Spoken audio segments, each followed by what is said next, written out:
Por trás de qualquer disputa judicial, de qualquer decisão de um juiz, existe uma espécie de manual de instruções invisível. Hoje a gente vai mergulhar nos princípios do processo civil.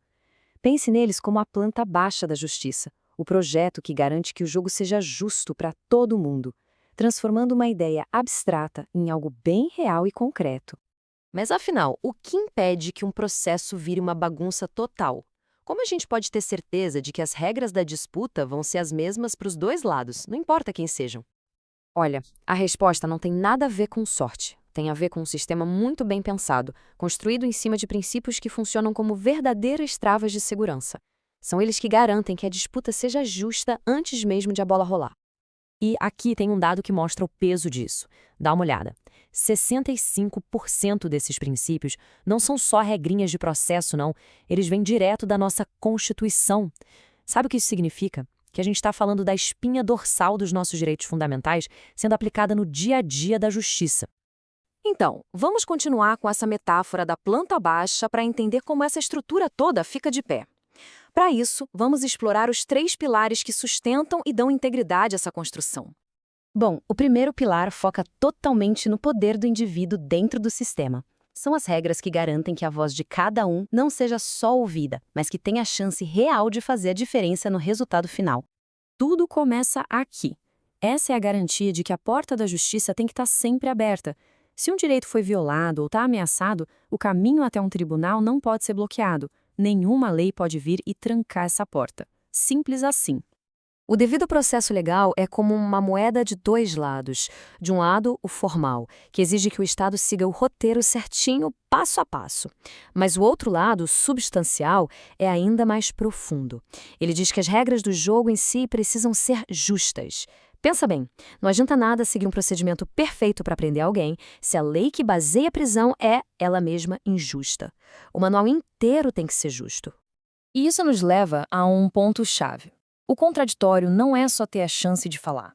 A parte formal garante isso, o direito de ser ouvido. Mas a parte substancial, que é a mais poderosa, garante a chance de fato, influenciar a decisão do juiz. Porque não adianta nada falar se ninguém estiver realmente escutando com a intenção de levar os argumentos em conta, né? Ok, agora a gente muda o foco. Vamos falar do árbitro do jogo, o juiz.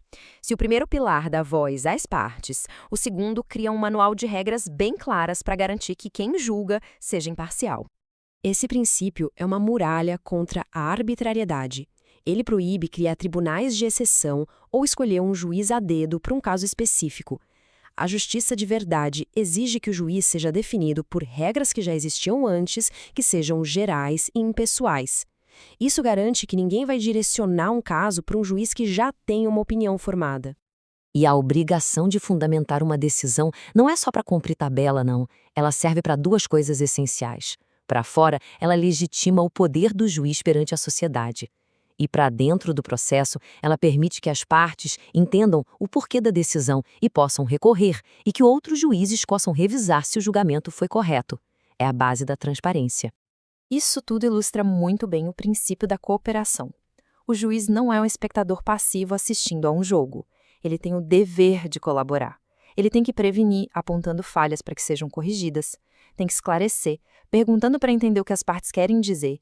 E, o mais importante, consultar, ou seja, ouvir todo mundo antes de tomar uma decisão importante no meio do caminho. E chegamos ao nosso terceiro e último pilar, que cuida do andamento do processo. São as regras que garantem que o jogo não seja só justo, mas que ele caminhe para frente de um jeito eficiente e com um objetivo bem claro. Justiça que tarda simplesmente não é justiça. Esse princípio garante que a solução chegue em um tempo aceitável. E tem um detalhe crucial aí: isso inclui a execução. Ou seja, não basta ter a decisão no papel. O processo só acaba de verdade quando o direito é colocado em prática. A boa-fé é tipo a regra do fair play dentro do processo. Ela exige um comportamento ético e leal de todo mundo que participa, não só das partes, mas de todos os profissionais e inclusive do próprio juiz. É o que impede o abuso e a malandragem processual. Esse aqui reflete uma baita mudança de mentalidade no direito. O objetivo principal do processo não é mais seguir um ritual burocrático, mas sim resolver o conflito de verdade, e no centro da questão. O sistema hoje é desenhado para dar mais valor à substância do que à forma, evitando que um caso acabe por um detalhe técnico bobo que poderia ser corrigido.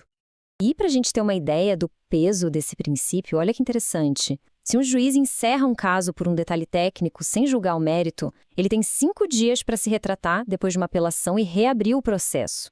O sistema dá essa segunda chance para que o foco volte a ser o que realmente importa, a justiça do caso. Tá, mas no fim das contas, por que essas regras todas importam tanto?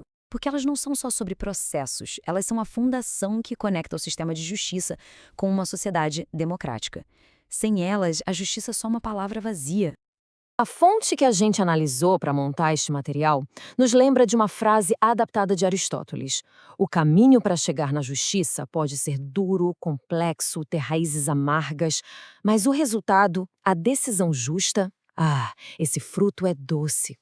E o ponto final é justamente este. Esses princípios todos são a nossa garantia, a nossa planta baixa, de que esses frutos doces da justiça não são um privilégio de poucos, mas que estão, sim, ao alcance de todos de um jeito justo e previsível. Eles transformam a ideia de justiça numa realidade prática. E para fechar, fica uma reflexão. De todos esses pilares que sustentam o nosso sistema de justiça, qual deles parece ser o mais fundamental, o mais indispensável para se construir uma sociedade que seja realmente justa? A resposta pode dizer muito sobre o que a gente mais valoriza.